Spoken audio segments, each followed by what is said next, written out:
Bonsoir et bienvenue sur le plateau de l'Esprit des Lettres, votre émission consacrée aux livres de religion et de spiritualité. Nous allons ce soir vivre une émission pleine d'espérance, une émission anti-crise en quelque sorte, anti-crise de l'Église, parce que nos trois invités et les trois livres qu'ils proposent montrent que la crise de l'Église, la crise du sacerdoce, cache peut-être derrière elle un véritable renouveau du sacerdoce. Pourquoi ? Parce que les prêtres, en tout cas ceux qui l'avaient perdu, retrouvent la vie, l'intériorité, la vie de prière, comme une clé de ce sacerdoce, comme une clé du renouveau de l'Église. Donc une émission extrêmement spirituelle avec des religieux, les trois invités sont des religieux que nous allons partager ensemble ce soir. François Boussillot, bonsoir. Bonsoir. Vous êtes un franciscain, supérieur du couvent de Lourdes, membre du conseil épiscopal du diocèse de Tarbes et de Lourdes. Vous êtes aussi un prédicateur qui anime des retraites, des formations. C'est d'ailleurs en prêchant l'une de ces retraites que vous avez eu l'idée de résumer cet enseignement dans un livre qui tombe pile dans l'actualité. Donc le titre « La vocation du prêtre face aux crises », sous-titre « La fidélité créatrice ». Donc c'est publié chez Nouvelle Cité. Donc cette crise du sacerdoce, vous la revisitez en quelque sorte, pas de façon naïve, avec un profond réalisme et une espérance à tout rompre. On va en parler tout à l'heure, parce que vous insistez justement sur cette intériorité qui, selon vous, serait la meilleure antidote contre la peur, cette peur qui paralyse, y compris sur la vision de l'avenir. Donc c'est un livre très tonique qui fera du bien à tous, prêtres ou non prêtres. Père Jacques-Philippe, bonsoir. Bonsoir. Alors, vous êtes un religieux de la communauté des Béatitudes. Oui. Vous avez exercé d'ailleurs beaucoup de responsabilités au sein de cette communauté. Vous êtes aussi un prédicateur renommé. Vous avez écrit des ouvrages de spiritualité qui ont connu, pour certains, un grand succès. Je pense par exemple à Recherche la paix pour celui-là, qui est un petit classique. Et puis, en pleine tempête d'évocation du sacerdoce, on parle beaucoup, évidemment, malheureusement, de ces histoires de pédophilie, vous publiez un ouvrage sur la paternité spirituelle du prêtre. C'est le titre, La paternité spirituelle du prêtre, sous-titre « Un trésor dans des vases d'argile », donc c'est aux éditions des Béatitudes, EDB. Donc c'est une question, au fond, à travers la paternité, c'est la question centrale que vous posez, qui est celle de la paternité dans l'Église, mais aussi dans la société. Oui, bien sûr. Et cette paternité qui est souvent la clé de la fécondité, on va en parler tout à l'heure. Donc c'est une réflexion extrêmement précieuse, alors bien sûr pour les prêtres, mais aussi pour tous, à commencer par les pères de famille. Alors, frère Thomas Joachim, bonsoir. Bonsoir. Alors, vous êtes également religieux, vous honorez d'ailleurs vos ordres par votre habit, et merci de le porter, prêtre de la communauté de Saint-Jean, surnommé les Petits Gris. Alors, vous avez été le supérieur de cette communauté quasiment pendant plus d'une dizaine d'années, un moment difficile, puisque vous avez été un de ceux qui a décidé de faire la lumière sur votre fondateur. Bref, votre vie de religieux, qui est plus calme aujourd'hui parce que vous enseignez la philosophie aux novices de Saint-Jobard, n'a pas été un fleuve tranquille, en raison de ces responsabilités de gouvernement international notamment, que vous avez portées et lourdement portées. Alors, est-ce que c'est cette expérience qui vous amène à publier ce livre qui s'intitule « Entrer dans la paix intérieure », méditation sur le psaume du bon berger aux éditions EDB, donc des Béatitudes comme le précédent? Vous allez nous le dire. Je pense qu'il y a évidemment un lien entre les deux, entre cette vie difficile que vous avez eue et puis cette paix, malgré tout, que vous savez rendre à travers cette méditation. Moi, je trouve ce petit livre une sorte de petit trésor pour qui veut approfondir sa vie spirituelle, qui veut rencontrer Dieu, disons-le simplement. Je crois que c'est un livre essentiel. Donc, voyez-vous, une soirée très, très intéressante, comme toujours, que nous allons partager ensemble. La crise de l'Église, au fond, elle n'est pas fermée. Il y a des pistes sérieuses, elles existent, ces solutions, nous allons le partager, le voir ensemble, et particulièrement dans ce contexte difficile, l'espérance ne fait pas de mal. Nous commençons comme chaque émission par un petit tour dans les rayons de la Procure avec Mathilde Mailleux qui nous présente l'actualité du libraire. L'actualité du livre religieux en ce mois de février, c'est tout d'abord un coup de cœur spirituel, un très beau livre, un petit livre, mais un livre dont tout le monde peut s'emparer. Il s'agit du livre du frère dominicain Grégoire Laurent Huyghe-Beaufond, Tu éclaires ma nuit, publié aux éditions du Cerf. C'est peu de dire que ce livre est une véritable consolation. C'est un ouvrage qui est d'abord une véritable surprise, un ouvrage qui nous permet de comprendre que nous pouvons tous remonter à la lumière après un deuil, dans la détresse la plus profonde, dans la solitude qui s'empare souvent de nos vies. C'est un ouvrage qui est conçu comme un itinéraire spirituel, qui nous prend par la main avec beaucoup de douceur et de pédagogie et qui nous fait comprendre que Dieu se tient toujours auprès de nous, mais au sein de l'Écriture, encore et toujours. Cet ouvrage, je vous le recommande parce que d'abord il est magnifiquement bien écrit, parce qu'il s'adresse à chacun d'entre nous, parce que quelle que soit notre peine, eh bien ce livre est une consolation. Retrouvez l'enthousiasme à présent de Michel Cole, publié aux éditions Salvator. Là encore, un beau livre de spiritualité, un livre qui nous propose de remettre de l'allant dans nos vies.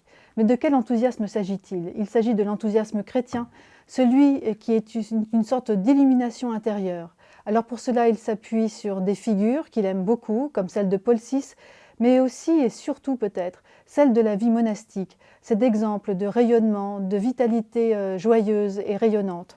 C'est un ouvrage qui donne la pêche, c'est un ouvrage qui nous redonne le sourire et qui nous fait comprendre de l'intérieur que l'enthousiasme est en chacun d'entre nous. Le pape qui voulait changer l'Église à présent, de Frédéric Mounier, publié aux éditions Presse du Châtelet. Magnifique enquête, grande enquête de ce journaliste, ancien journaliste du journal La Croix, ancien correspondant à Rome. Il nous dévoile tous les grands dossiers du pape François, il nous dévoile aussi les moments les plus importants de ce pontificat et puis aussi ses grandes encycliques. Vous allez donc, tout est balayé dans ce livre, mais aussi avec beaucoup de détails qui rend ce témoignage extrêmement passionnant. Et puis c'est un ouvrage qui nous permet de comprendre, certainement de façon plus intérieure, quelle est la véritable personnalité du pape François, une personnalité tellement aimée, mais aussi parfois un peu difficile à suivre. Femme de pape à présent, de Bénédicte Luto, publié aux éditions du Cerf. C'est l'ouvrage d'une journaliste, là encore, elle travaille au Figaro, et elle nous dévoile des portraits de femmes totalement inédits. Ce sont des femmes qui ont été au plus près de la vie des papes Pie XI, Pie XII et Jean-Paul II. Elles ont été leurs conseillères, elles ont été des confidentes, elles ont vécu un quotidien hors norme au sein d'une curie qui ne les aimait guère, mais elles se sont battues et surtout elles ont été appréciées de ces hommes, de ces papes, qui pour eux était très essentiel. C'est un ouvrage qui est surtout très éclairant car il nous amène à comprendre que la place de la femme est décidément très importante dans l'Église. Une Bible des hommes à présent, publiée aux éditions Labor et Fides, une très belle collaboration dirigée par Denis Fricker et Elisabeth Parmentier, où ce sont des auteurs, hommes et femmes, biblistes, théologiens, catholiques et protestants, qui s'emparent tous à quatre mains, à double voix, à chaque fois d'une figure masculine dans la Bible. Cela peut paraître paradoxal, mais l'image masculine dans la Bible est très diverse, et c'est à travers des personnages comme Job, mais aussi Samson, David, les 12 apôtres, que nous allons découvrir et affiner notre regard sur la place masculine dans la Bible. Et puis enfin, je ne résiste pas au plaisir de vous représenter la magnifique encyclopédie parue chez Albin Michel en fin d'année dernière, Après Jésus, quand tout était inventé, les tout débuts du christianisme, quand il n'y avait pas de pape, quand il n'y avait pas de credo, quand il n'y avait pas de Nouveau Testament, tout simplement. Comment ont fait les premiers chrétiens? Vous allez découvrir tout cela dans cette magnifique encyclopédie dirigée de main de maître par Albin Michel. Merci Mathilde pour cet éclairage sur l'actualité du libraire, à tous ces livres passionnants qui sortent chaque mois. Père François Bustillo, ou frère, comment doit-on vous appeler? Frère. En quelques mots, vous avez l'habit j'ai dit un franciscain, mais c'est peut-être pas aussi simple que ça. Alors, je suis franciscain conventuel. Alors, dans la famille franciscaine, il y a les franciscains tout court, les frères mineurs, il y a les capucins et les conventuels. On est trois familles. Mais tous dans l'esprit de Saint François d'Assise. Quand tu as une corde, il y a toujours l'esprit de Saint François d'Assise, et la tradition et la continuité. Alors, vous avez un léger accent, vous parlez très bien français. Italien, espagnol? Alors, je suis né à Navarre, mais du côté espagnol. Et j'ai fait mes études en Italie, à Padoue, et après, je continue ma formation à Toulouse. D'accord. À l'Institut catholique. Et aujourd'hui, je disais, vous êtes à Lourdes. Vous êtes à Lourdes. Et qu'est-ce que vos journées, quel est votre... Alors actuellement, je vis dans une communauté, donc on essaye d'aider, de soutenir et de faire vivre le sanctuaire, même si nous vivons un moment très particulier de calme. Le Covid a fait le vide, hein, donc c'est pas évident. Mais c'est comme un temps de Nazareth où nous préparons l'avenir pour accueillir les pèlerins, pour donner le meilleur de nous-mêmes. Alors pourquoi avez-vous écrit ce livre, donc La vocation du prêtre face aux crises? Qu'est-ce qui vous a poussé au fond à faire ce développement? Parce que on va y venir, hein, c'est un livre quand même assez articulé. Qu'est-ce qu'il y a derrière cet ouvrage? Au début, je n'avais pas l'intention d'écrire un livre sur les prêtres. C'est un peu risqué. Ils connaissent déjà tout, ils sont formés. Qu'est-ce qu'on va leur dire? Et après, on m'a invité à faire des retraites, à prêcher des retraites. Je me suis dit, peut-être que là, je dois dire peut-être pas quelque chose d'original, mais quelque chose d'efficace pour la vie des prêtres. Et je pensais de faire, comme on parle dans le monde culinaire, de révisiter, le tiramisu révisité. Je me suis dit, je vais révisiter l'ordination sacerdotale. C'est-à-dire aller à la racine, non pas révisiter pour changer, mais aller à la racine pour voir ce moment génétique qui a donné la force au prêtre. Parce que souvent, du prêtre, on voit l'action, la mission, on voit les fatigues, on voit peut-être les échecs, on voit les enthousiasmes, on voit le faire du prêtre. Mais ce qui nous manque, c'est de connaître l'être du prêtre. Il m'a semblé intéressant de commencer par le commencement et de revoir l'ordination sacerdotale. Alors justement, le livre, il est structuré, comme ça, vous prenez les paroles au fond de l'évêque, le dialogue entre l'évêque et l'ordinant. C'est ce qu'on dit, le séminariste qui va devenir prêtre à la fin de cette messe-là. Et le livre est structuré par ces interrogations que la communauté chrétienne pose à celui qui veut devenir prêtre. Oui, parce que je me suis dit, si on part des paroles, des gestes de l'ordination, on va revoir ces moments forts. Moi, je suis religieux. Tous les 29 novembre, nous, on revoit notre profession. On fait mémoire. Pourquoi le 29 novembre ? Parce que c'est le jour de l'anniversaire de l'approbation de la règle. Alors on s'est dit, pour les prêtres, il serait intéressant dans des temps de crise, de difficultés, où ils vivaient des combats, où ils vivaient des fatigues, ils vivaient des enthousiasmes, de revoir l'ordination sacerdotale. Un moment non pas de nostalgie, d'aller en arrière, mais un moment pour dire, j'ai vécu quelque chose de merveilleux, il est important que je puisse le dire, le revoir et le revivre. Quel est votre diagnostic? Parce que vous évoquez effectivement ces grandeurs, mais aussi ces difficultés. Et aujourd'hui, on a l'impression, en tout cas quand on regarde l'actualité, que l'Église souffre. En fait, quand on passe aux prêtres, souvent on va nous parler des prêtres et on nous donne les statistiques, des chiffres. Alors il y a peu de vocations, il y a beaucoup de difficultés, tout est sombre, et ils courent à droite à gauche, ils sont fatigués, ils sont toujours débordés, sur les grands termes, hein. Un prêtre est toujours débordé. Bon. Moi, je me dis, c'est vrai, ils travaillent, ils vivent leur combat, mais moi, je me dis, ils ont une vocation sublime. Nous avons une vocation sublime. Et souvent, on risque d'étouffer la beauté de la vocation parce qu'on voit les difficultés et parce qu'on voit les problèmes. Alors, moi, je pense qu'il est important de rééquilibrer et de se dire, mais d'accord, on a des difficultés, mais les familles ont des difficultés, les couples ont des difficultés. Dans la vie professionnelle, il y a des difficultés. Comment nous, en vivant nos difficultés, nous disons, OK, nous avons des difficultés, mais la vie continue à donner le meilleur de nous-mêmes. Quel serait le point majeur, la difficulté majeure si elle existait? Peut-être la difficulté, c'est la peur et la résistance. On peut se dire, c'est trop dur, et même on peut le dire aux autres. On peut le dire aux autres prêtres ou aux fidèles, c'est trop dur, c'est difficile, et on rentre dans un fatalisme, moi je dis un peu dans le syndrome de Calimero, c'est trop injuste. Mais dire c'est trop injuste, c'est trop dur, c'est un peu basique. Notre vocation, elle est là. Nous vivons une époque, une période où il y a des défis et nous devons répondre à ces défis. Moi je pense que nous ne vivons pas l'époque la plus difficile de l'histoire. Moi je pense qu'après les conciles, je suis né après le Concile, mais ça n'a pas été facile. Oui, on en À l'époque parlera du tout à l'heure. modernisme, ça n'a pas Ouais. été facile. À l'époque de la loi de séparation des églises et de l'État, c'était Ouais. pas facile. Nous vivons une époque, c'est la nôtre, et c'est là que nous devons répondre avec nos capacités, avec notre enthousiasme, avec nos fatigues, mais c'est là que nous devons répondre. Quelle solution, enfin, si on ne va pas simplifier trop les choses, mais quand même, les gens liront le livre, mais quelle solution préconisez-vous? Quelle serait, s'il fallait commencer par quelque chose, au fond? Vous dites, ils sont Moi, dans je le pense que faire. c'est difficile de dire une solution, mais je pense qu'une orientation qu'on peut donner aux prêtres, c'est de commencer par le commencement. Nous voyons beaucoup de livres, de témoignages, où nous voyons la mission, nous entendons ce qu'ils vivent. Je pense qu'il est important de commencer par le commencement, c'est-à-dire par l'homme qui a été appelé par Dieu. D'ailleurs, le titre, c'est la vocation. La vocation, c'est le commencement. Si nous vivons ce pèlerinage vers l'intérieur, vers nos racines, nous trouvons un appel de Dieu. Est-ce que nous étions les plus beaux, les plus intelligents, les plus sympathiques et les plus capables?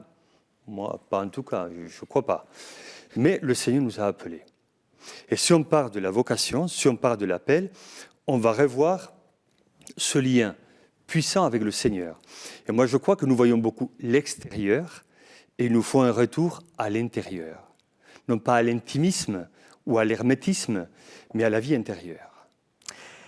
Alors, il y a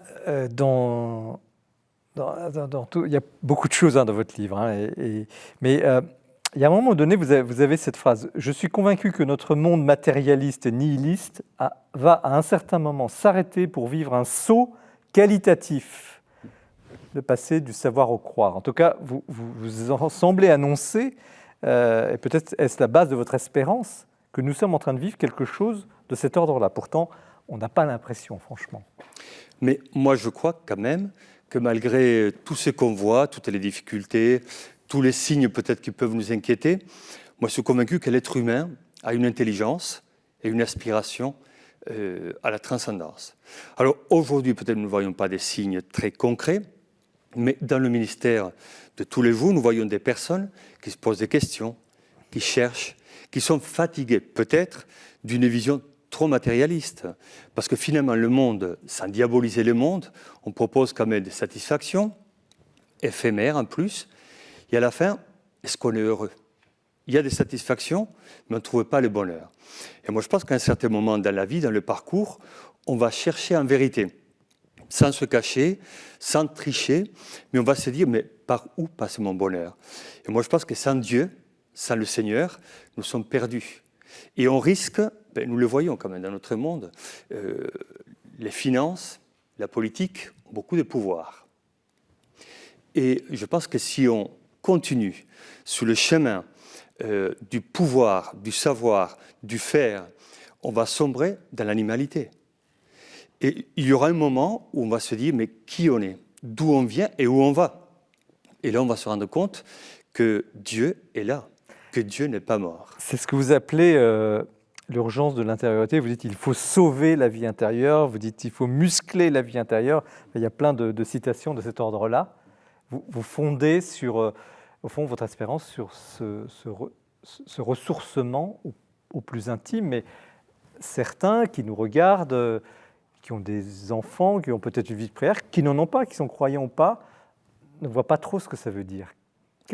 Par où commencer? Mais je pense que déjà, la vie nous donne et nous montre, surtout la vie professionnelle, familiale, affective, qu'on est souvent à la superficie. On fait du surf, donc on glisse, il y a un monde quand même passionnant, on va vite, on va toujours plus loin, mais je pense qu'il y a des moments où il faut faire de la plongée. Si on reste à la superficie, mais quelque part, on va rester aussi dans le paraître, et peut-être par peur de disparaître, et sans doute par déficit d'être. Et moi, je pense que si on travaille l'intériorité, on va aller en profondeur, on va découvrir qui on est en vérité. Nous avons tous nos aspirations, nos qualités, nos talents, nous avons aussi nos résistances, nos peurs, nos failles. C'est nous, c'est notre personne. Et parfois, dans la vie extérieure, on se fait un personnage. Mais après, à un certain moment, il faut être très vrai. Et donc, la personne est telle qu'elle est. Quand on va en profondeur, comme dit Saint-Augustin, on ne peut pas tricher. On est comme on est. Et à la fin, on répond, il faut répondre, il me semble, avec beaucoup de sérénité, avec beaucoup d'enthousiasme. Voilà la réalité de ma vie, voilà l'appel du Seigneur, je me donne, j'essaie de donner le meilleur de moi-même, j'essaye de travailler ce qu'il y a de pire, et voilà, et la vie continue, mais guidée par l'Esprit de Dieu. L'Esprit souffle quand il veut et comme il veut. À vous lire, on sent un prêtre heureux. Oui, je suis heureux. Tout n'est pas parfait, mais je suis heureux. Alors, il y a une question, vous dites être vrai et tout ça, puis on va écouter maintenant ce que nous diront les autres prêtres présents. C'est la question que beaucoup de gens se posent sur, allons-y, simplifions, sur la chasteté, la vie, la solitude, le célibat. C'est une question centrale aujourd'hui qui a été mise en cause par, évidemment, tous ces problèmes de scandale, mais en un mot, comment aborder ce sujet-là pour un prêtre ou quelqu'un qui se pose la question, la prêtrise d'ailleurs? Moi, je pense que, justement, on voit le prêtre comme un homme frustré, parce qu'il aimait mal ou il est mal aimé. Et finalement, je pense qu'il est important, justement, si on part de l'intériorité, si on part du cœur, le prêtre doit trouver le sens de sa vie et la chaleur en Dieu, à la paternité de Dieu. On le verra tout à l'heure. Mais si on part du cœur, on trouve la chaleur. Alors, quand on parle de chasteté, ce n'est pas une imposition. Ce n'est pas une imposition contre notre volonté et notre liberté. C'est notre choix. C'est notre choix de vie. Et c'est pour ça que malgré les scandales, je pense qu'il faut voir le côté positif et constructif d'une vie donnée. D'une vie amoureuse, mais donnée. Dans la chasteté, bien sûr. Quand on passe au scandale, beaucoup de gens disent il faut marier les prêtres parce qu'il y a des problèmes. Moi, je pense qu'au contraire, il faut revoir notre choix, notre vie affective, notre liberté. Et c'est là qu'il faut travailler, comme je l'ai dit dans le livre, le domaine de l'innocence. Voilà, la capacité de ne pas nuire, de faire le bien. Des prêtres ont fait le mal, ont fait du mal, essayons de faire le bien.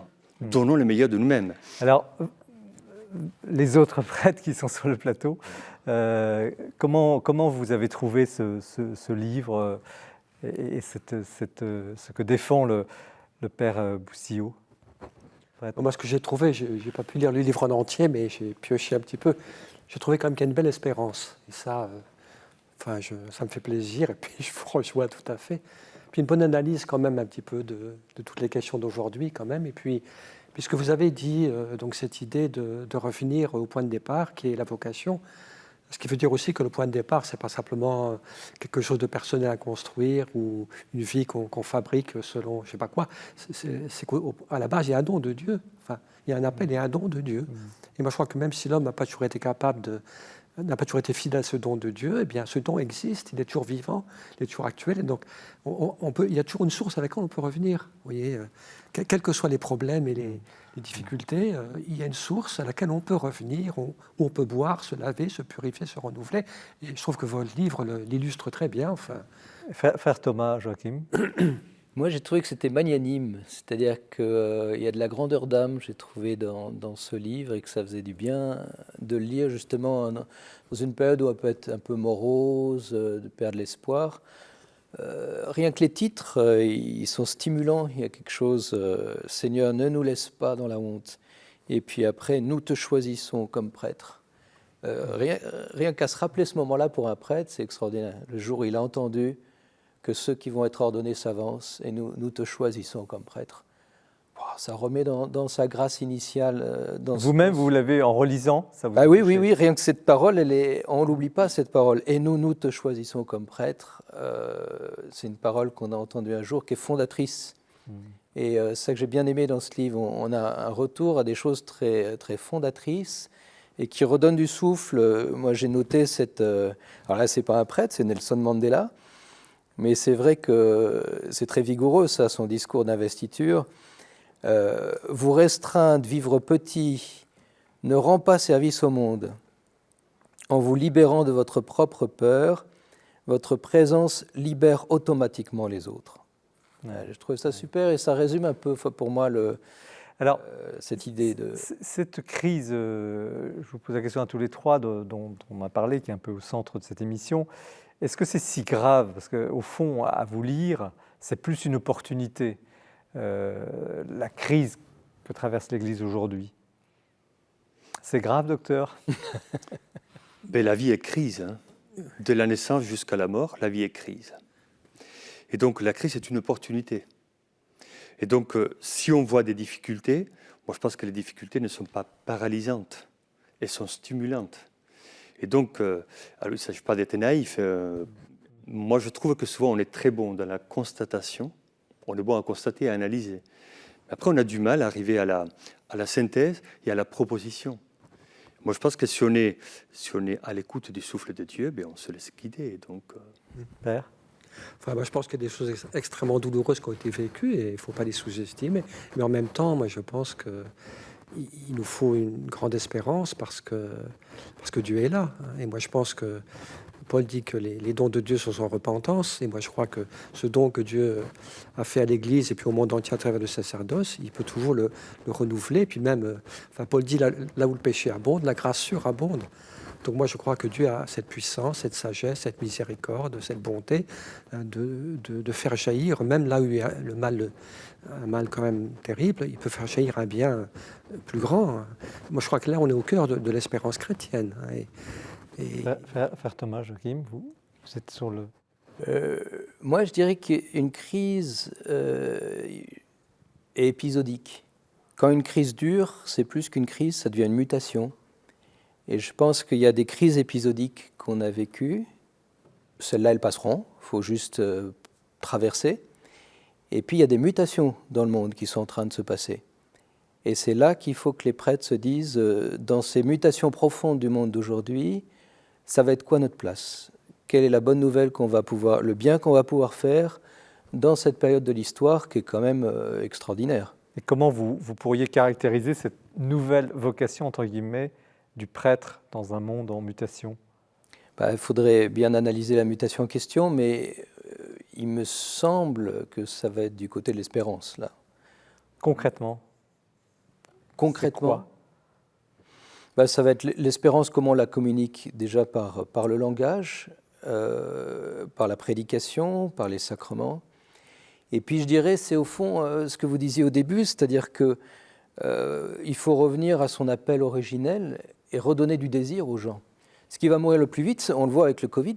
Au début, on disait aux gens de ne pas sortir, ça les frustrait. Maintenant, ils n'ont même plus envie de sortir. Au bout d'un moment, on va couper même le désir. Et en fait, comment on va rendre l'envie d'avoir envie, comme disait l'autre? Alors, est-ce qu'il faut mettre en place des stratégies? Vous n'êtes pas très stratégie, vous dites que c'est plutôt une tentation dans ces situations-là de faire des plans, etc.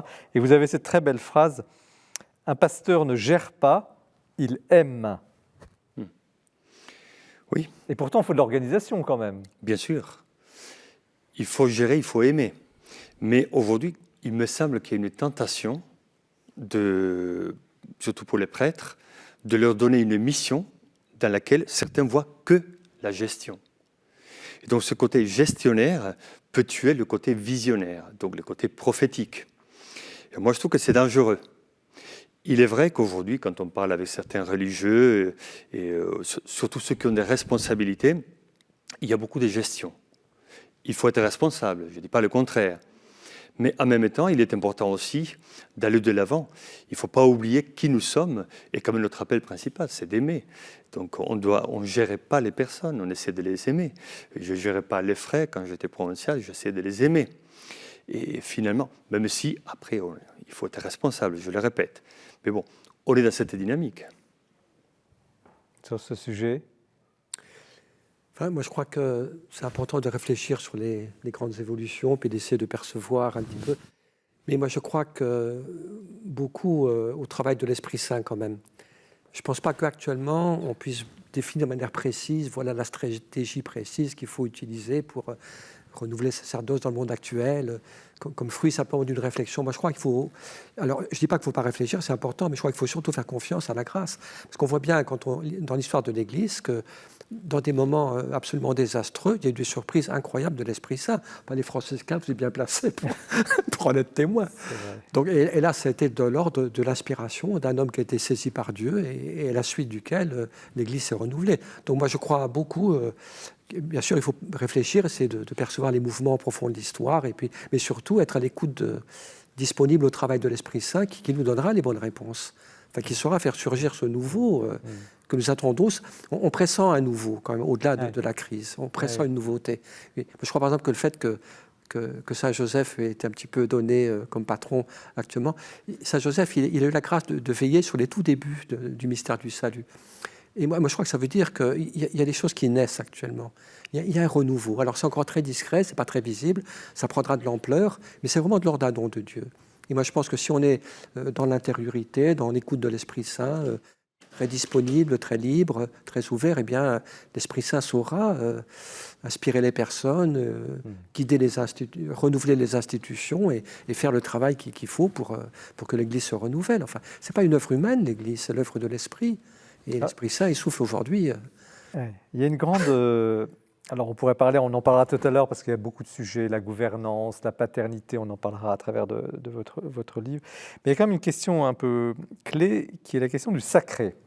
Et vous rappelez que le sacré dans l'Église, le mystère, que dans les années 70, effectivement, on a peut-être un peu laissé tomber ce thème, et qu'aujourd'hui, vous dites, une des premières missions de l'Église serait de faire naître la vie spirituelle, retrouver justement ce que vous venez de dire, cette essentialité de la vie intérieure qui va avec évidemment la charité, l'aide des autres. Mais vous pointez ce sujet. Oui, parce que quand on regarde le monde et notre société, moi je trouve qu'il y a beaucoup de violences, on est devenu un peu primaire. Je pense que justement la dimension de la sacralité, la dimension de l'intériorité, de la spiritualité, nous font redécouvrir l'âme. Donc, qui nous sommes en vérité et nos aspirations les plus nobles qui dépassent l'animalité et l'instinct primaire. Moi, je trouve que dans notre société, justement, il y a des personnes qui se posent la question, qu'ils ne sont pas satisfaits de cette violence, cette agressivité qu'il y a dans notre monde. On le voit, par un tweet, par un mot, on peut démolir. Et si on perd la dimension de l'âme, de la spiritualité, on va sombrer quand même dans des vies extrêmement dures, difficiles et cruelles. D'où l'importance d'aspirer quand même à ce Dieu qui nous attend, qui nous a appelés et qui nous demande quand même de donner le meilleur de nous-mêmes. Sur cette vision, j'ai l'impression que dans la Bible, tout commence toujours par un sens du sacré. Quand Moïse est envoyé et va changer toute l'histoire d'Israël, ça commence par le buisson ardent.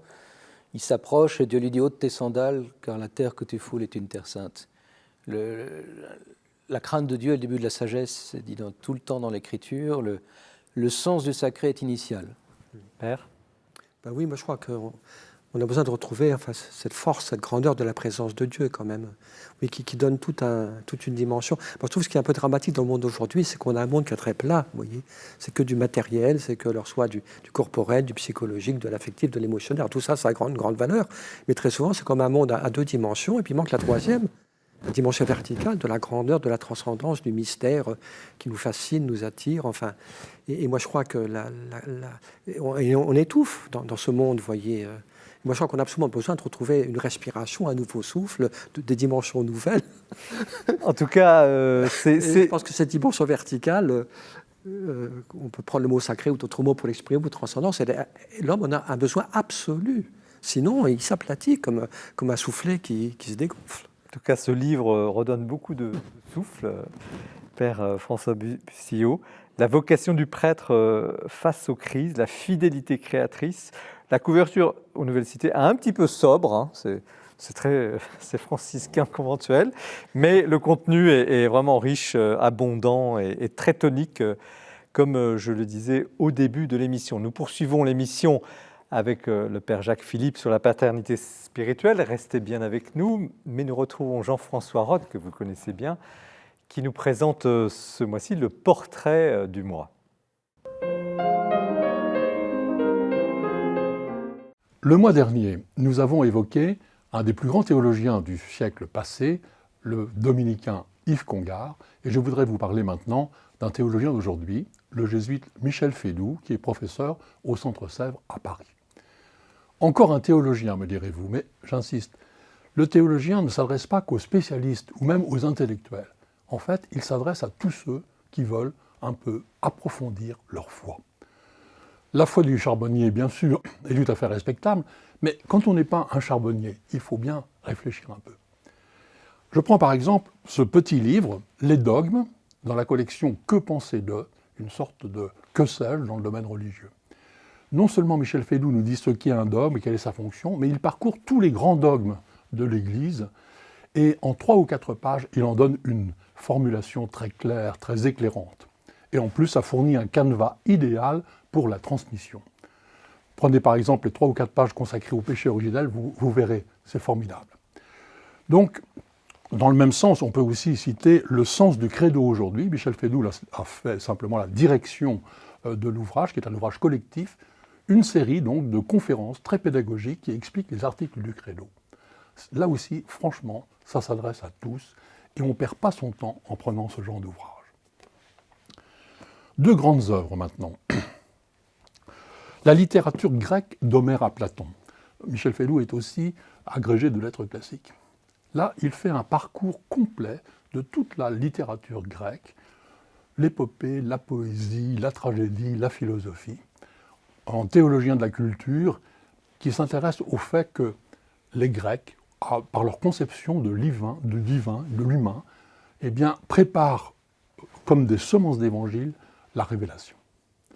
Et puis aussi Jésus-Christ au fil des siècles, qui reprend tout ce que l'intelligence humaine a créé au fil des ans pour définir l'identité de Jésus. Depuis les premières controverses anciennes jusqu'aux théologiens d'aujourd'hui.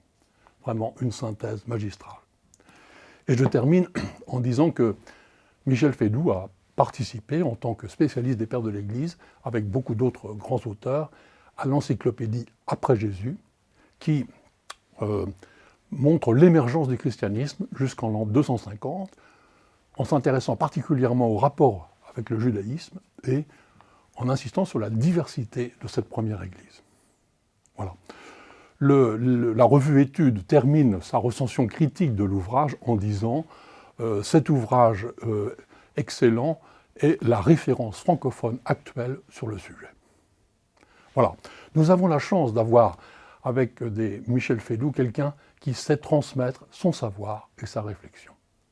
On parle souvent d'un besoin de formation, on a raison.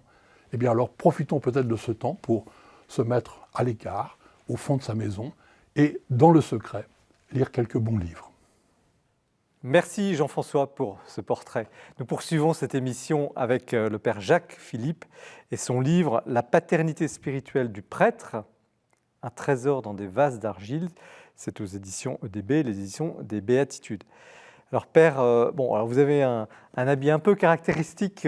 Situez-nous un peu qui vous êtes, ce que vous faites. Donc je suis membre de la communauté des Béatitudes depuis presque 45 ans. Et bon, j'ai fait pas mal de choses dans la communauté. J'ai vécu dans aussi différents pays, mais actuellement, ma mission principale, c'est la prédication de retraite.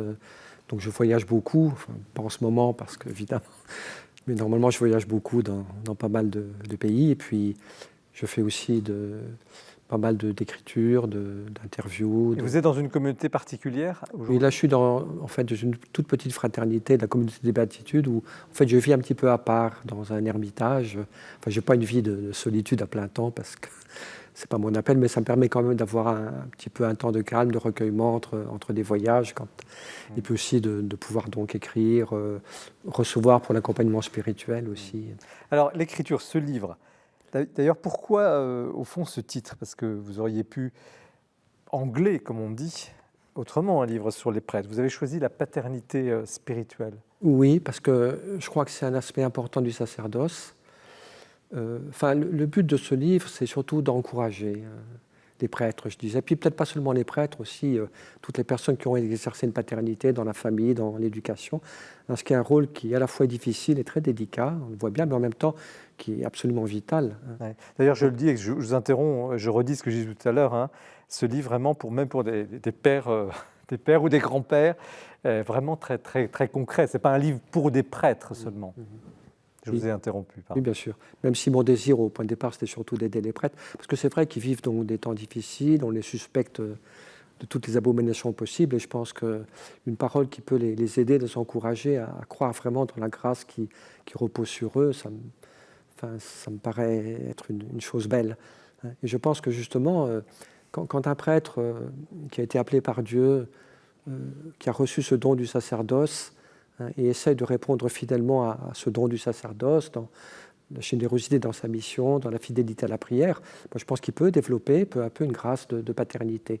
Enfin, il doit d'abord être un bon berger, hein, c'est je dirais la terminologie la plus habituelle pour le rôle du prêtre, d'être le bon berger, le pasteur qui donne sa vie pour ses brebis, qui en prend soin, mais je pense qu'il y a aussi une grâce de paternité qui peut se développer. On le voit d'ailleurs dans beaucoup de prêtres, dans l'histoire de l'Église, aujourd'hui encore. D'accord. Je pense que ouais, vous avez cette phrase qui est ça rejoint un peu ce qu'on disait tout à l'heure au début de l'émission. Je voudrais savoir ce que vous voulez dire vraiment. Je vous cite. Je crois cependant que le Seigneur prépare un renouveau du sacerdoce. Vous employez ce mot, renouveau du sacerdoce, et que toutes les récentes révélations douloureuses au sujet du péché de certains prêtres, si elles sont l'invitation à une purification et à un renouveau en profondeur du sacerdoce, sont aussi les prémices d'une œuvre du Saint-Esprit. Donc, vous voyez venir quelque chose, vous l'avez dit un peu tout à l'heure. Oui, je pense. Enfin, et la raison profonde, je dirais, c'est pas d'abord des raisons sociologiques, mais c'est la confiance dans le Seigneur. Je crois que Dieu ne peut pas abandonner son Église.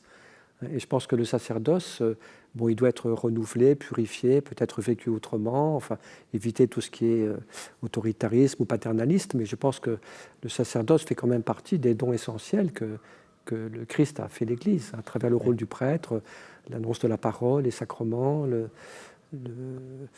son rôle dans des communautés chrétiennes. Enfin, il a quand même un rôle essentiel à jouer. Et en particulier, je dirais, dans cette dimension de la paternité, parce que je crois que la paternité, c'est cette présence qui est à la fois très, très douce, très respectueuse de l'autre, mais avec une certaine force dans la parole qui est exprimée, et qui permet à l'autre de trouver son identité profonde, d'avoir l'audace d'être lui-même. Je crois que c'est un peu ça le rôle principal du père, c'est qu'il ne fabrique pas son enfant, il ne le programme pas évidemment, il l'accueille, et puis il se met au service de la personnalité unique de l'enfant, mais il donne à l'enfant cette audace de devenir lui-même. Vous dites d'ailleurs que sans père, qu'il soit d'ailleurs spirituel ou charnel, la personne est en quelque sorte condamnée à réussir sa vie. Ce qui peut être la pire des choses, écrivez-vous, c'est mettre un poids trop lourd sur les épaules de l'homme. Et que justement le père encourage, dit oui, non. C'est ça. Puis là, ce que vous venez de dire, c'est un peu dans un petit passage où justement je développe les côtés un peu dramatiques de la carence de paternité, c'est que je développe que là où il n'y a pas de paternité non plus, il n'y a pas de miséricorde. Parce que le père, dans l'Évangile, c'est aussi le père de l'enfant prodigue. C'est le père qui reçoit son fils, qui, après avoir fait toutes les bêtises possibles et imaginables, se sent perdu, paumé, et puis il retrouve une maison où il peut être accueilli, aimé, où il peut retrouver le bonheur et retrouver sa liberté, sa dignité.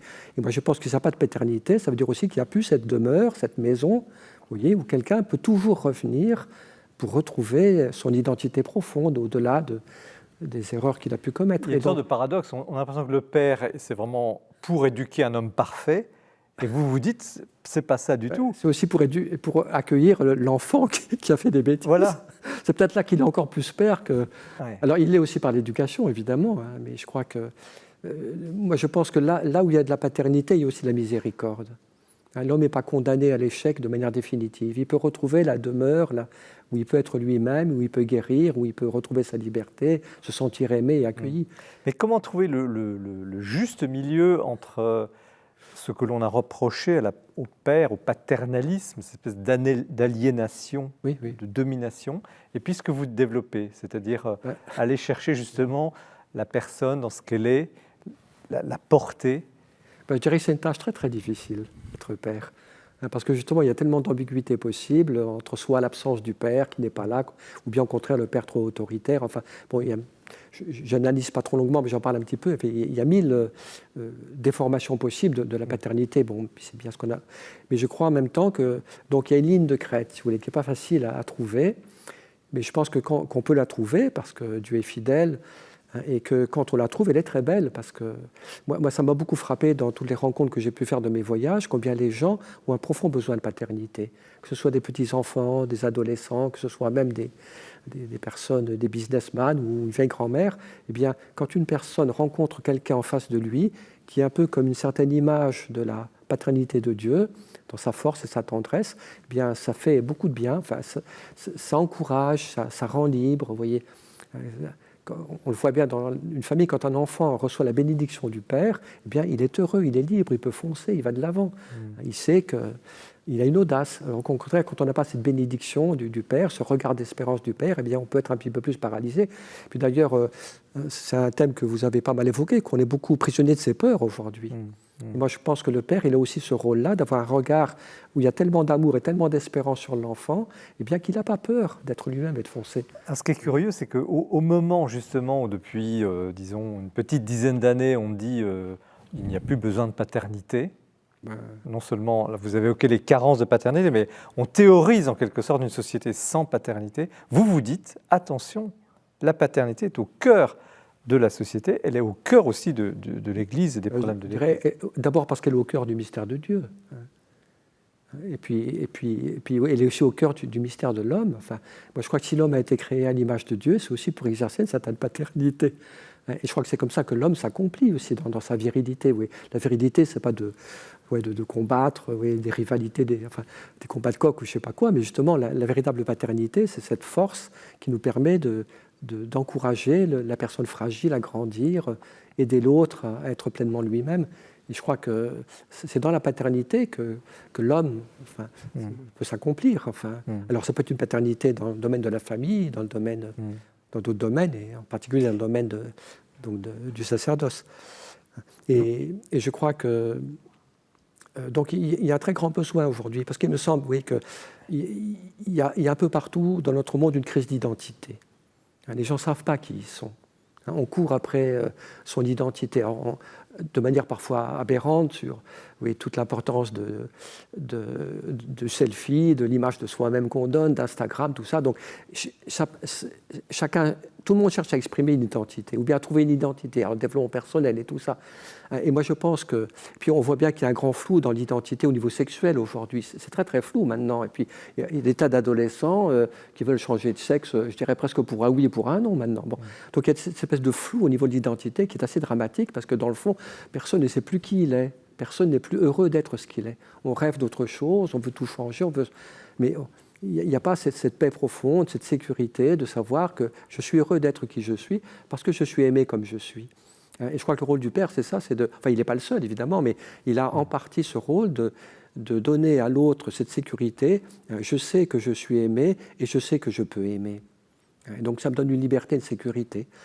Et donc je crois que le père, ce n'est pas lui qui fabrique l'identité de l'enfant, au contraire, il doit la respecter sa vocation, ses décisions propres, mais il a quand même ce service humble, mais très très important aussi, justement, de permettre à l'autre d'entrer peu à peu dans sa véritable identité, de l'aider à ne pas s'enfermer dans des fausses identités, et de rester dans l'infantilisme ou bien dans la rébellion, je ne sais pas quoi, vous voyez. Alors il y a une autre clé dans votre livre, la paternité, on l'a bien évoqué, puis on va maintenant écouter nos amis.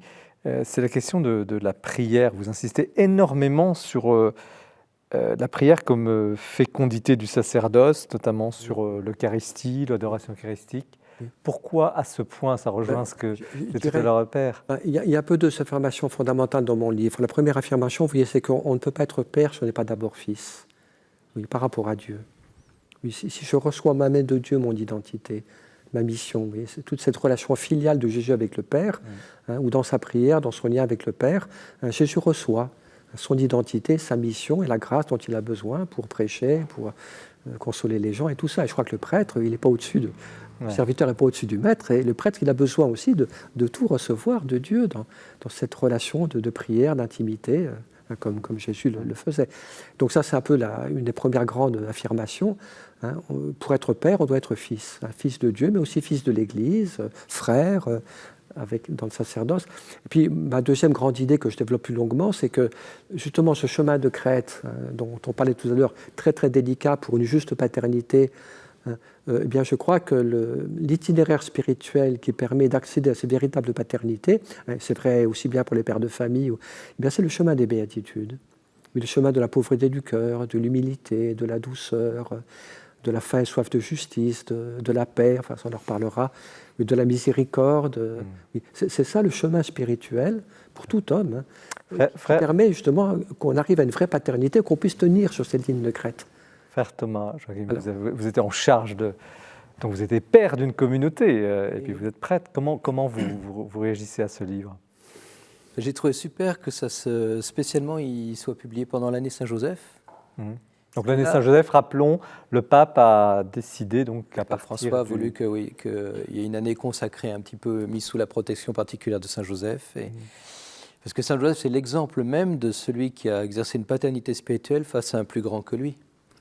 Et donc, il n'a pas pu mettre la main que ce qu'on craint toujours, voilà, qu'il y a du paternalisme. Saint-Joseph n'a pas pu avoir ce mauvais paternalisme à l'égard de Jésus, dont il avait la charge de sa croissance spirituelle aussi, de sa croissance comme homme, en grâce, en sagesse, comme dit l'Écriture. Et lui, il était là pour ça, sans doute totalement perdu, mais en même temps totalement lui-même. Et je trouve que ça va très bien avec cette année, comme image de la paternité spirituelle. Voilà. Père François Bustillo. Moi, je trouve que le sujet est opportun et audacieux. Parce que je trouve que pendant longtemps, on n'a pas osé parler de paternité parce qu'on a eu peur du paternalisme. Oui. Et à la fin, vous le dites très bien, moi j'ai beaucoup apprécié, vous dites que la paternité, c'est la dimension de la stabilité, la présence, ça touche à l'identité, ça rassure. Moi, je trouve que nous vivons une période où on a besoin, même les prêtres, parfois on peut oublier, on fait des choses, on fait des sacrements, on fait des réunions, etc. Mais il y a comme une dimension liée à la fécondité, liée à l'engendrement. Et ça, je trouve que c'est très beau de pouvoir le souligner et de voir tout ce qui est positif dans la paternité du prêtre. Il y a une question qui est pas souvent abordé comme ça. Vous parlez de la fatigue du sacerdoce. Vous dites, au fond, ça rejoint un peu ce qu'on disait tout à l'heure, on ne peut pas durer sans la prière, etc. Mais vous ne cachez pas que, d'ailleurs, vous dites, un jeune prêtre, ça ira bien, etc., les premières années, mais regardons au bout de 10 ou 20 ans, si ce prêtre n'est pas inscrit dans la prière, voilà, il y a quelque chose qui se passe. Alors, cette fatigue du sacerdoce, je prends peut-être le côté un petit peu négatif, excusez-moi, mais quand même, les gens voient beaucoup de prêtres, vous l'avez dit très bien, des prêtres surchargés, débordés. Comment en est-on arrivé là? Qu'est-ce qui se passe avec? Est-ce qu'on ne demande pas trop au fond, prêtre? Parce que là, vous êtes des hommes sages, des hommes de prière, on sent c'est ça fait du bien, et merci. Mais on voit souvent des prêtres suractifs et on n'a pas justement goûter Dieu comme vous nous le faites partager ce soir. Je crois que c'est une question qui est complexe parce que je dirais qu'il y a tout un contexte de vie, tout ça, qui parfois peut être assez lourd à porter, mais bon, puis je dirais qu'il y a aussi parfois une fatigue qui est bonne parce que quand on a bien travaillé, on est fatigué, mais en même temps, on est quand même heureux de... il y a des soirs où on est très fatigué, on est épuisé, on dit je suis quand même content parce que j'ai pas vécu pour moi aujourd'hui, j'ai vécu pour les autres. Ma fatigue en est le signe, c'est le signe que je ne m'appartiens pas, que j'appartiens aux autres. Alors ceci dit, il y a aussi une mauvaise fatigue, qui est un peu le découragement, la lassitude, le manque d'espérance, la perte d'enthousiasme, alors ça évidemment. Et moi je pense que par rapport à cette mauvaise fatigue, je dirais une chose qui me paraît essentielle, c'est donc que le prêtre sache trouver un peu les soutiens, les encouragements qui lui permettent de durer dans le temps. Alors le premier étant évidemment la prière. Moi je crois que la prière c'est notre lieu de repos principal quand même. Le psaume dit en Dieu seul le repos pour mon âme, et je crois que même si notre prière est pauvre, du moment qu'elle est fidèle, qu'elle est humble, qu'on se tient en présence de Dieu, eh bien le Seigneur nous accueille dans ses bras de Père. Vous voyez, prier, c'est d'abord ça, c'est pas inventer des belles formules, c'est se reposer dans les bras de son Père comme un petit enfant, vous voyez. Puis l'Eucharistie aussi, moi je crois que chaque messe, quand même, on chante bien, quelque chose qui se renouvelle en nous. Vous voyez, on est quand même toujours un peu mieux après la messe qu'avant. Vous ressentez les mêmes choses sur cette question de la fatigue et Oui, la fatigue, bon, Thérèse d'Avila, je pense à elle, elle disait « Je suis passé d'avoir une âme fatiguée à une âme passionnée » lors de sa conversion, à l'intérieur de la famille. Mais effectivement, je pense qu'on peut vivre des fatigues dans le sacerdoce, mais en même temps, Jésus l'a dit « Venez à l'écart, reposez-vous ». Se reposer, ce n'est pas un repos bouddhique, hein, je veux dire le farniente, hein, c'est se poser autrement. Et donc il est sage, à mon avis, de trouver des temps, des moments et des personnes qui nous permettent de voir autrement. Et donc alors, c'est à nous aussi d'être disciplinés pour accompagner nos fatigues. Nous sommes humains, donc nous sommes soumis aussi à des fatigues physiques, psychologiques et spirituelles. À nous de trouver des moments heureux pour revoir la vie, pour se ressourcer et pour retrouver aussi la force de continuer. Père Thomas Joachim. Je peux que confirmer comment, je pense, moi, au psaume 22, il me fait reposer sur des prés d'herbes fraîches, donc je pensais à ce verset. Mais en même temps, à cette image choisie pour le livre Le curé d'Ars, c'est un mauvais exemple parce que lui, il a une vie tellement incroyablement fatigante. Mais comment il arrivait à se ressourcer vu le rythme qu'il avait?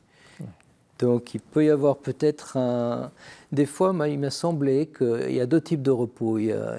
Parfois, je me disais, il faut vraiment un jour, on relâche, on se connaît soi-même, on arrive à se reposer. Puis il y a des fois, on peut pas, on n'a pas le temps. Et je me pensais aux avions qui sont rechargés en plein vol. C'est comment ils font ces avions? Un autre avion arrive et les recharge. Mais c'est peut-être une autre image à trouver quand vraiment on ne peut pas, parce qu'on n'a pas le temps de se reposer.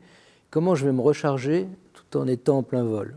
Alors justement, parce que ceux qui nous regardent, et je les remercie de leur fidélité, vivent des situations, vous vivez des situations aussi difficiles, familiales, professionnelles, et votre image justement, quand on a une famille, on n'a pas le temps, quand ce n'est pas le travail, c'est les enfants ou les petits-enfants, etc. Quel conseil vous donneriez justement contre le découragement? Parce que ça, c'est aussi une grandeur de votre livre, de bien montrer combien le découragement nous guette. Quel conseil vous donneriez chacun à des gens qui sont dans la vie courante, qui ne sont pas religieux ou prêtres, mais qui sont croyants? Enfin, moi, je dirais que d'abord, garder le contact avec Dieu, avec sa parole. Oui. C'est souvent la parole de Dieu qui nous console, qui nous encourage, qui nous fait repartir. Et puis ce contact tout simple avec Dieu dans la prière, l'adoration eucharistique. Oui. Puis ensuite, donc, avoir aussi des lieux un peu de fraternité, de partage, d'échange. Par exemple, pour un père, c'est important d'avoir un père spirituel. Et moi, je sais que quand j'ai vu mon père spirituel, même si je n'ai pas dit des choses extraordinaires, ben là aussi, je me sens un peu... C'est quoi un père spirituel pour ceux qui ne... Comment? C'est un autre prêtre à qui on va rencontrer régulièrement, enfin, ça peut être une fois par mois ou moins, avec qui on va partager de ses difficultés, de ses combats, de ses désirs. C'est un peu une manière, je dirais, de confier un peu sa vie à Dieu, mais à travers la médiation de quelqu'un, dans le mystère de l'Église. Saint Jean de la Croix, il dit que Dieu aime bien que les hommes aient besoin les uns des autres. Ouais, ne pas être seul, quoi. Oui, c'est ça. Je crois qu'aujourd'hui, il y a un individualisme. Chacun croit qu'il s'en tirera tout seul. Et moi, je crois qu'on a besoin les uns des autres. Simplement le fait de partager avec un frère tel combat, telle difficulté, bien, tout simplement parce qu'on a exprimé, que l'autre l'a accueilli dans la prière, bien, déjà, il y a... je dirais, une grâce de réconfort qui est donnée. Frère Thomas Joachim, conseil pour les non-initiés? Il faut garder la joie, parce que quand on est joyeux, on peut faire plein de choses. Quand on est triste, on n'arrive plus à rien à faire. Et pour garder la joie, il y a... Moi, je dirais 4 choses. C'est un article de saint Thomas extraordinaire dans la Somme de théologie. Il dit comment on passe de la tristesse à la joie. Il donne 4 recettes. Il dit, il y a d'abord le corps. Il dit même prendre un bain, je dirais le sport, ce qui va relâcher le corps, parce que la fatigue implique une tension musculaire. Donc déjà le corps. Ensuite, il dit il y a la distraction, parce que la fatigue fait qu'on pense que à son problème. On est contracté sur son problème, donc se distraire déjà. Ça peut être voir un bon film, ça peut être aller dans un musée. Ensuite, il dit, il y a le cœur, l'amitié. C'est ça qui repose le plus finalement, d'avoir des bons amis. Et puis, il dit la contemplation. Donc, on rejoint le contact avec Dieu. Mais pour moi, c'est vraiment les quatre... c'est incroyable. Frère, Bien vu. Je pense qu'il faut réparer l'espérance. On parle beaucoup de réparer l'Église, mais il faut réparer l'Église, bien sûr. Mais il faut réparer aussi l'espérance. Parce que souvent, la fatigue, comme vous le disiez, nous amène vers le découragement. Et c'est dommage. Je pense qu'il est important aussi d'avoir une certaine sagesse de vie. L'être humain ne se réduit pas à son ici et maintenant, comme dit Kant. Il y a le passé, il y a l'avenir. Donc nous avons la vie devant nous. Alors quand on sait que notre vie continue et qu'on n'est pas seul, on n'est pas isolé, et quand on sait qu'on n'est pas orphelin, qu'on est aimé, mais on va de l'avant. Et moi j'aime bien ce qu'on dit en Afrique, quand on pose la question « ça va ?» Quand ça ne va pas, ils disent « ça ira ». Je trouve ça très beau, alors, très simple, très beau. Très bien. Je ne sais pas, ça ne va pas du tout, c'est nul, ça ira. Alors ça ira. Alors vous avez évoqué la question, c'est la dernière question de ce plateau, et réparer l'Église. Réparer l'Église. D'ailleurs, vous en parlez, Père. Vous dites, OK, très bien, réparer l'Église, mais aucune réorganisation ne répare l'Église sans une conversion personnelle. Comment réparer l'Église en un mot, chacun, que diriez-vous? Moi, je crois qu'il faut la remettre en contact avec la source de toute jeunesse, de tout renouveau, de toute vie, de toute lumière, de toute grâce. C'est ce contact de foi, d'amour, d'espérance, de prière avec Dieu qui est la source de toute réparation. Frère, réparer l'Église. J'avoue que si j'avais la réponse, c'est une colle. Réparer l'Église, refais mon Église. Non, mais c'est un thème qu'on entend beaucoup en ce moment. Je pense que, justement, moi, le chemin de la paix intérieure me semble... réparer, c'est un peu guérir, c'est un peu retrouver la santé, c'est retrouver la santé spirituelle, c'est la paix. Donc, si je devais répondre comme ça spontanément, je dirais qu'on a besoin de paix. On a besoin, Frère, on répare quelque chose qui a été abîmé. Donc on redonne à un objet ou à une situation, à une personne, sa beauté primitive. Donc je pense qu'aujourd'hui, il est important il faut réparer l'Église en laissant d'un côté, à mon avis, la vision un peu politique et sociologique, et en mettant en valeur l'âme de l'Église. alors vous voyez, cette émission qui promettait d'être passionnante est passionnante. Elle va continuer. Nous montons. Nous allons passer au livre du Père Thomas Joachim sur la paix intérieure. Et nous remercions le Père Jacques Philippe pour cette très très belle évocation de la paternité spirituelle. Un trésor dans des vases d'argile, édition de DB, qui nous a monté bien haut, parce qu'effectivement, de cette paternité, il y a une fécondité, et vous l'illustrez très bien. Donc nous continuons l'émission, restez bien avec nous. Ce mois-ci, c'est Jean-Baptiste Passé qui présente le coup de cœur. C'est d'humeur buissonnière que l'on débute la lecture de ce récit. Le chemin des estives est le passionnant journal d'un pèlerinage de deux jeunes novices de la Compagnie de Jésus. Après un an d'enseignement, ils mettent à profit un mois de discernement pour vivre dans leur chair la pauvreté et la fraternité.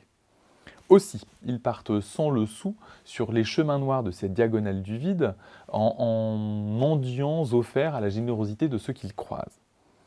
Ils traversent ainsi d'église en calvaire de magnifiques paysages et peuvent contempler la beauté de la nature et s'émouvoir aussi bien devant une source rafraîchissante, il fait très chaud pendant leur marche, que devant la puissance tellurique des volcans d'Auvergne. Mais au-delà de ce dur chemin qui met à rude épreuve leur force physique, ce pèlerinage est précisément un combat spirituel. Car c'est bien de cela dont il s'agit, à la fois à travers les questions qui les accompagnent pendant leur marche, que à travers les nombreuses et touchantes rencontres qui viennent émailler leur chemin. Heureusement, la lecture de l'imitation de Jésus-Christ renforce l'allure. et les figures à la fois édifiantes et inspirantes de Charles de Foucault et d'Arthur Rimbaud, qui sont très présents dans le livre, guident les pas de nos deux pèlerins vers Notre-Dame-des-Neiges, qui est à la fois le lieu où Charles de Foucault est rentré dans les ordres, et également la dernière étape de ce périple qui donne envie à la fois d'enfiler son sac à dos, de prendre son chapelet et surtout de partir marcher. Merci beaucoup Jean-Baptiste Passé pour cette évocation, ce coup de cœur. Nous poursuivons l'émission avec le livre du frère Thomas Joachim, Entrer dans la paix intérieure, méditation sur le psaume du bon pasteur. C'est aux éditions EDB, donc l'édition des Béatitudes. Une très jolie couverture où l'on voit effectivement le Christ qui porte un agneau. Donc frère, quel est un petit mot sur vous? Alors vous aussi, vous avez aussi un habit de religieux. Je dis que vous étiez un petit gris tout à l'heure. Là, je suis frère de Saint-Jean depuis 1988. Et donc aujourd'hui, après avoir occupé des charges éminentes, vous êtes supérieur de cette communauté. Eh bien, je suis professeur de philosophie à Saint-Jaudard, qui est notre maison de formation pour les jeunes frères. Saint-Jaudard, c'est dans le... C'est dans la Loire. Dans la Loire. Ouais. Et vous êtes modeste, mais vous êtes quand même docteur en philosophie. Voilà, oui. Bon. Alors, pourquoi ce livre, ce petit livre sur le psaume du bon berger? Quelle est l'histoire secrète de ce livre? Alors, l'histoire, c'est... En fait, le thème de la paix, moi, m'habite depuis toujours. Je ne sais pas si je suis né avec, mais en tout cas, je me souviens que dès l'âge de 12 ans, j'étais tombé sur les propos sur le bonheur d'Alain dans la bibliothèque de mon papa. Après, je me suis mis à lire le Tao Te Ching de Lao Tse. Et puis, donc, le thème de la paix m'a toujours habité. Et puis, ces dernières années, ça a été un peu rock'n'roll dans la communauté Saint-Jean. Et donc, j'ai dû chercher davantage. J'ai découvert des zones d'angoisse dont je n'avais même pas idée. Et donc, j'ai dû chercher beaucoup comment trouver la paix. Ah oui. En votre intérieur. Donc. Dans ma vie intérieure. C'est voilà. un livre qui vient de loin. Donc. Voilà, qui m'habite depuis longtemps et puis qui les circonstances m'ont obligé à aller plus loin. Et j'avais besoin en fait de synthétiser tout ça, d'autant qu'on rencontre plein de personnes qui sont dans l'anxiété, l'angoisse, la culpabilité, l'oppression, le stress. Et donc j'avais envie de faire un peu de bien en synthétisant ce que moi-même je croyais avoir compris. Et puis surtout de me mettre au service de ce psaume, en fait, qui de lui-même est un effet... c'est presque un anxiolytique, ce psaume. Alors, ce psaume 23, vous pouvez nous le lire ou le réciter, peut-être le lire On va le lire pour éviter. Voilà. Alors, c'est psaume 22 ou 23, selon les différentes numérotations bibliques. Tout le monde le connaît, mais c'est bien de le rappeler. C'est un des psaumes les plus populaires. Il y a même Olivier Giraud qui a « Le Seigneur est mon berger » sur son bras. Il y a Patti Smith, Pink Floyd qui l'ont mis en chanson. Donc c'est un psaume qui est aimé par tout le monde. « Le Seigneur est mon berger, je ne manque de rien. Sur des prés d'herbes fraîches, il me fait reposer. Il me mène vers les eaux tranquilles et me fait revivre. Il me conduit par de justes chemins pour l'honneur de son nom. Si je traverse les ravins de la mort, je ne crains aucun mal, car tu es avec moi. Ton bâton me guide et me rassure. Tu prépares la table pour moi devant mes ennemis. Tu répands le parfum sur ma tête, ma coupe est débordante. Grâce et bonheur m'accompagneront tous les jours de ma vie. J'habiterai la maison du Seigneur pour la durée de mes jours. » Et rien qu'à le lire, il y a quelque chose qui est paisible. Henri Bergson disait que de tous les livres qu'il avait lus, aucun ne lui avait donné autant de paix que le psaume 22 ou 23. Pour ceux qui ne connaissent pas bien l'univers de la Bible, qu'est-ce que c'est que les psaumes? Les psaumes, c'est des louanges. C'est ce que veut dire le mot, en fait. C'est des louanges inspirées par Dieu lui-même et qui correspondent dans la Bible à tout de même qu'il y a le livre de la Genèse, il y a le livre de l'Exode, il y a le livre des psaumes qui compte 150 psaumes. Et qui les a composés? Oh, ça c'est difficile. On ne sait pas toujours historiquement. Ils sont souvent attribués à David. David, donc, qui veut dire d'ailleurs le bien-aimé. Celui-là est psaume de David, et que si on le traduisait littéralement, ça voudrait dire louange du bien-aimé. Comment vous avez travaillé, parce que c'est quand même parfois, c'est très lisible, hein, mais c'est quand même un livre parfois un peu technique sur les traductions, c'est de l'exégèse aussi que vous rendez accessible à tous, mais vous avez travaillé sur quelle langue, quelles origines de ce texte? Alors j'essaie de retrouver le texte en hébreu, donc on appelle ça le texte massorétique. Et justement, là, je donne la traduction qui est la traduction liturgique, qui est très belle et habituelle. Mais dès qu'on retourne à l'hébreu, on va trouver plein on va goûter les mots de nouvelles manières. Et c'est ça que j'essaie de faire, en fait, d'aller chercher dans les racines des mots de nouvelles manières, des nouvelles harmoniques, de nouvelles manières de goûter ce psaume. Quel est au fond l'essentiel du message que véhicule ce psaume? En janvier, j'étais à Pellevoisin. Et si je l'avais su avant, à Pellevoisin, j'ai réalisé quelque chose. Pellevoisin, c'est un des lieux où Marie est apparue. Et on résume... c'est près d'où, Pellevoisin? C'est près de Tours. On résume au Châteauroux. Voilà. On résume les apparitions de Marie autour de 3 mots. Calme, courage, confiance. C'est ça qu'elle a dit à Estelle. Et je me suis dit, mais puisque j'ai distingué 3 parties dans ce psaume, c'est exactement ça. Première partie, calme. Le Seigneur est mon berger, je ne manque de rien. Sur des prés d'herbes fraîches, il me fait reposer. Mais ensuite, il faut quitter sa zone de confort. Courage. Il me guide vers de justes chemins. Si je traverse les ravins de la mort, je ne crains aucun mal. Et puis ensuite, confiance. Grâce et bonheur me poursuivront tous les jours de ma vie. J'habiterai la maison du Seigneur en la longueur des jours. Donc, au fond, ça serait, voilà, calme, courage, confiance. Là, on a les 3 mots pour moi qui caractérisent la paix intérieure.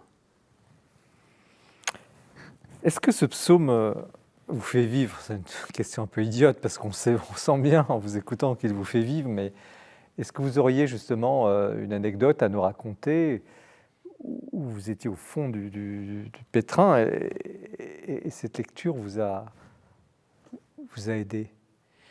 Il y a peut-être il y a un pasteur protestant que j'aime beaucoup, Rick Warren, qui a fait une conférence qui s'intitule, c'est le titre qui m'a attiré, elle est excellente cette conférence, ça s'appelle en anglais From Stress to Blessed, donc de stressé à béni, mais en anglais il y a un jeu de mots. Oui. Et justement, il regardait le psaume 22 en disant, voilà, aujourd'hui on est par exemple, on ne sait plus se reposer. Alors, il me fait reposer. Et puis aujourd'hui, on a des choix multiples. Mais heureusement, il me guide. Et puis il reprenait comme ça chaque parole du psaume par rapport à des angoisses du monde contemporain. Le fait qu'on est dans un monde avec des choix multiples, on est dans un monde de stress. Et quand j'ai écouté cette conférence, ça fait un peu tilt. Je me suis dit, ah bah oui. Mais ça vous est arrivé un jour d'être au pied du mur et d'ouvrir votre Bible, enfin vous le connaissez par cœur, de le lire et d'être réconforté totalement? Ah oui, oui. Et je continue de le travailler. J'avoue que quand je fais oraison, tous les jours on fait oraison, c'est-à-dire qu'on prend du temps pour prier, voilà, comme tout prêtre, comme tout religieux, tous les jours. Très souvent, je continue de le redire.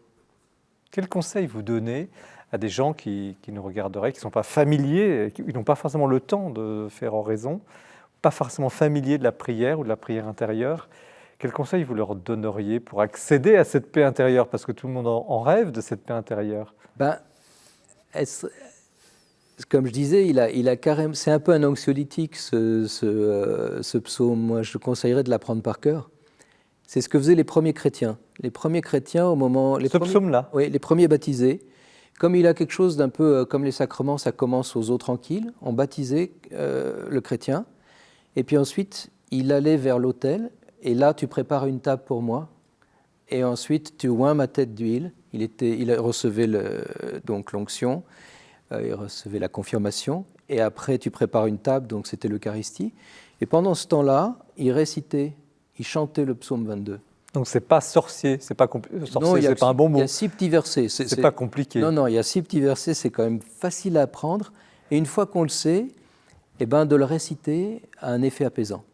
Alors on dit que saint François d'Assise, quand il est allé rencontrer le sultan, a dû traverser des lignes un peu dangereuses, sans doute de guerriers pas très fréquentables, et qu'il a récité ce psaume? D'après Bonaventure, il récitait en particulier « Si je traverse les ravins de la mort, je ne crains aucun mal, car tu es avec moi ». Un petit détail d'ailleurs, je trouvais ça génial, c'est le déco au fond que le « car tu es avec moi », il y a 3 mots en hébreu. Ouais. Et comme le psaume fait 55 mots, vous avez en fait 26 mots, « car tu es avec moi », et ensuite 26 mots. Ah. Donc même d'un point de vue narratif, le « car tu es avec moi » est le centre du psaume. Et donc c'est peut-être ça le secret de la paix. C'était « tu es avec moi ». Quelle est la différence entre la paix intérieure, que je vais qualifier de chrétienne, et puis la paix, excusez-moi s'il y a parmi vous des gens qui sont proches du bouddhisme, mais ce n'est pas du tout par mépris, mais c'est pour poser une question, je pense, qui peut parler à beaucoup. La différence entre une paix chrétienne et une sérénité qui arriverait par la méditation bouddhiste ou hindouiste ou même de yoga, par exemple. Oui. Quelle est la différence ? Je vous disais, moi j'ai beaucoup apprécié le taoïsme, le zen à un moment. Et puis il y a vraiment eu la rencontre avec Jésus, la rencontre personnelle avec Jésus. Et là, moi j'ai fait personnellement la différence entre une paix qui relève d'une certaine soit de maîtrise, soit de lâcher prise, et puis une paix qui est quelqu'un, qui est tout simplement quelqu'un, on parlait du Père, tout simplement de se sentir aimé par Dieu à un moment donné, donne une paix que je ne connaissais pas dans tout ce qui était zen et taoïsme dans mon jeune temps. Et après, c'est vraiment, comme dit saint Paul, c'est lui notre paix. Donc la paix est quelqu'un, en fait. Quand Jésus arrive, il dit « Shalom », la paix soit avec vous, c'est lui la paix. Quel est votre verset préféré dans ce psaume ? Ils le sont tous, mais peut-être car tu es avec moi alors, le centre du centre. Mais quand je suis fatigué, c'est plutôt il me fait reposer. Alors, j'allais dire messieurs, ou frères plutôt, comment vous recevez un livre comme ça, des livres de spiritualité, vous en avez feuilleté sans doute des centaines dans votre vie, ou des livres même d'exégèse, enfin... Pour moi, c'est un livre qui m'a fait du bien. Bon, il y a une méditation. Le psaume, on l'a étudié, on le connaît, on le récite et on le chante dans les ordinations, mariages et autres. Mais là, on plonge vraiment dans la vérité. C'est une prière. Et moi, ça m'a fait du bien. Et moi, je trouvais fort intéressant faire le lien entre la paix et l'amour. Voilà, la paix et l'amour. Donc ce n'est pas une paix qui est absence de tension, mais on est rassuré. Et moi, je trouve que dans une période, une époque comme la nôtre, où il y a la peur ancestrale de l'abandon, chez beaucoup de nos contemporains, prier ce psaume, il est avec nous, il est mon berger, il y a un lien, il y a une rencontre, vous le soulignez avec le possessif.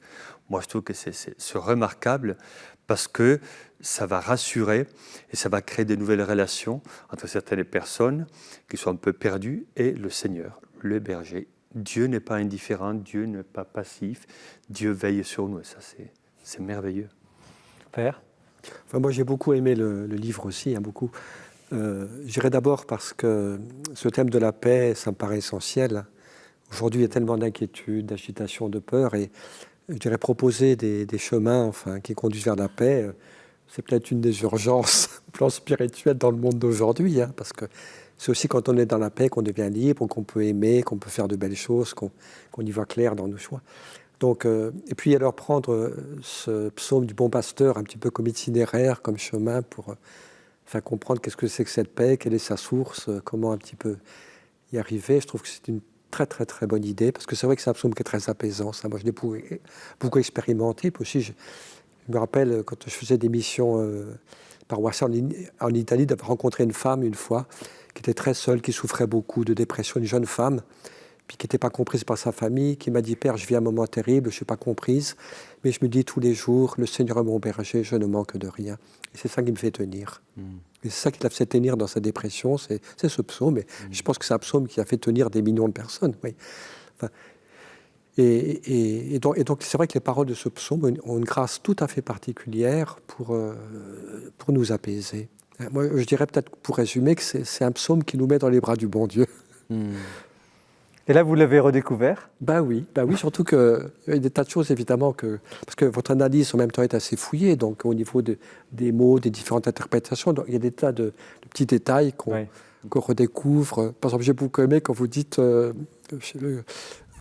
non seulement qu'il nous accompagne, mais qu'il nous poursuit, enfin, Dieu nous poursuit de son amour, et puis d'autres choses. Donc il y a une richesse quand même aussi de contenu dans le psaume qui est très belle et intéressante. Et puis je pense qu'effectivement, il propose un très très beau chemin de contact avec Dieu, d'abandon, de confiance, de se remettre entre les mains de Dieu, comme on se remet, pauvre petite brebis, chétive, blessée, qui se remet entre les bras du bon pasteur. Moi je trouve que c'est tout à fait un chemin vraiment très juste, très authentique. C'est la parole de Dieu, c'est pas des inventions humaines, et tout à fait approprié pour les besoins des personnes d'aujourd'hui. Donc moi, je conseillerais vivement. Alors, bon, tout ça est beau et merci de partager cela, mais est-ce qu'il n'y a pas une part de fuite dans cette recherche de la paix dans un monde justement, vous dites, très agité, à choix multiples, violent, vous l'avez dit tout à l'heure. Est-ce que cette retraite du chrétien et la recherche de cette paix n'est pas une fuite quelque part? Elle peut l'être parfois, ça c'est la caricature.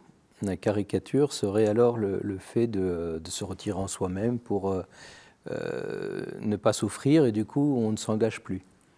Mais je pense que dans ce psaume, on a par exemple justement, la première partie du psaume pourrait donner cette impression, il me fait reposer, il me mène vers des eaux tranquilles, mais tout de suite après, on sort de la zone de confort et il me conduit par les chemins de justice.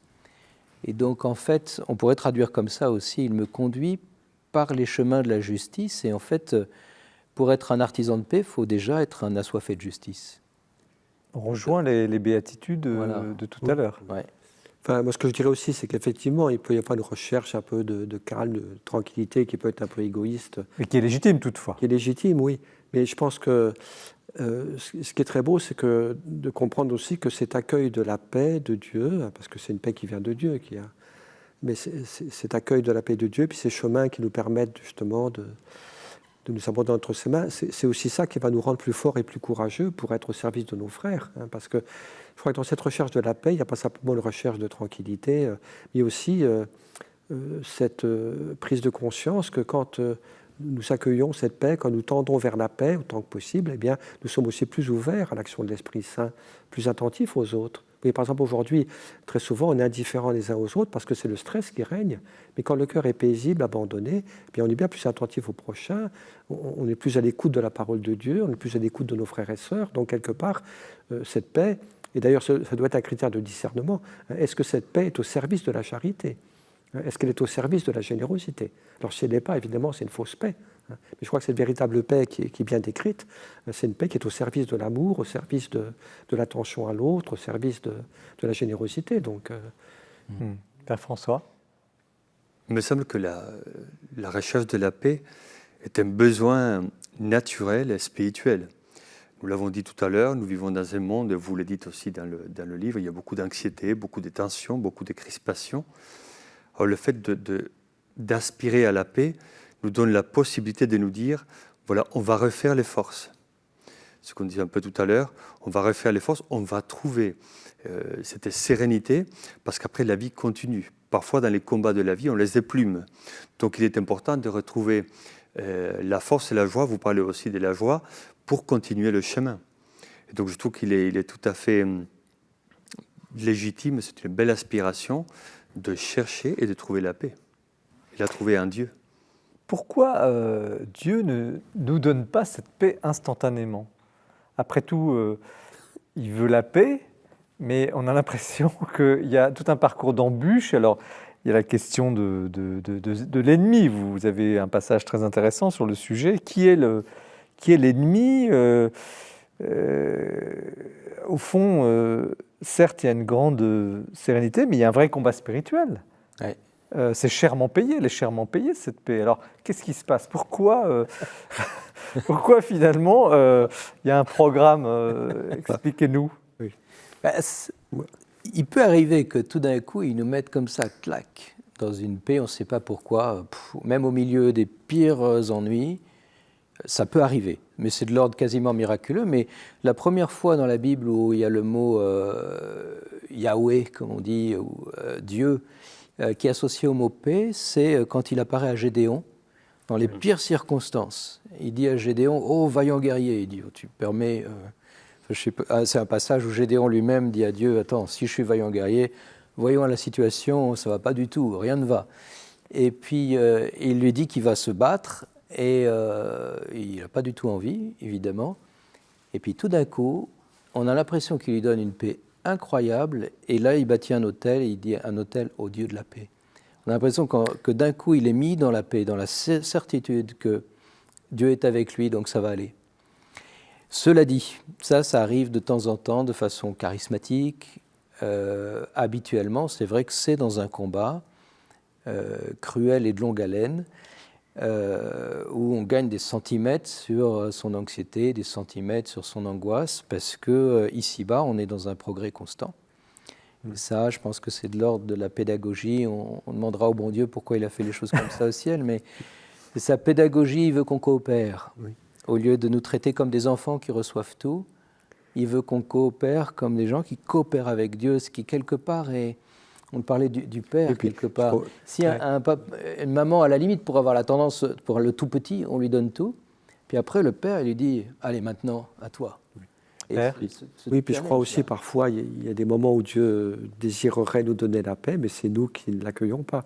Par exemple, oui, parfois, nous voulons rester absolument le maître de notre vie. Je veux rester le maître de ma vie, de mes décisions, de mes choix, et puis on n'est pas très, très à l'écoute du Seigneur. Et donc, c'est sûr que si, tant que je veux rester mon propre Seigneur, le maître de ma vie, j'aurais un peu de mal à goûter la paix de Dieu, parce que goûter la paix de Dieu, ça veut dire qu'on fait quand même un passage, une conversion, en disant « Seigneur, maintenant, c'est toi le maître, c'est toi le Seigneur, et bien voilà, je te suis, je ne suis plus le maître absolu de ma vie. » Donc il y a quand même, ça suppose certaines étapes de conversion, puis aussi certaines étapes de détachement.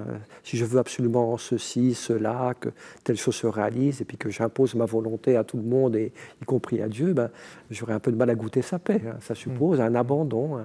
Père, frère. J'aimerais bien avoir un bouton où on arrête les difficultés, les problèmes, c'est bon, on commence la paix. Mais la paix parfaite, on l'aura au paradis, donc il faut être patient. Et en même temps, moi je me dis, il est important de trouver ces moments précieux. Vous le dites aussi, vous citez Saint Jean, quand les disciples sont là dans la peur, enfermés, hermétiques, peur de tout le monde. Et là, Jésus donne la paix, transmet la paix. Et moi, je pense à la puissance, par exemple, de la communion.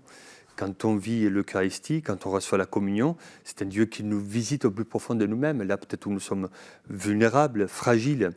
Et il nous dit, je suis là. Et donc, cette présence nous donne la force de continuer le chemin. Et si Dieu nous touche, il nous pacifie. Et si nous sommes pacifiés à l'intérieur, nous devenons pacifiques. Est-ce qu'il y a des gens qui seraient plus guidés que d'autres sur ce chemin? On a l'impression que, vous nous faites partager ça, et merci, mais il y a des gens qui n'accèdent pas à ce chemin et à cette paix. Est-ce qu'il y aurait une injustice de la grâce divine? Alors, je dirais, au niveau psychologique, on n'a pas tous les mêmes dispositions.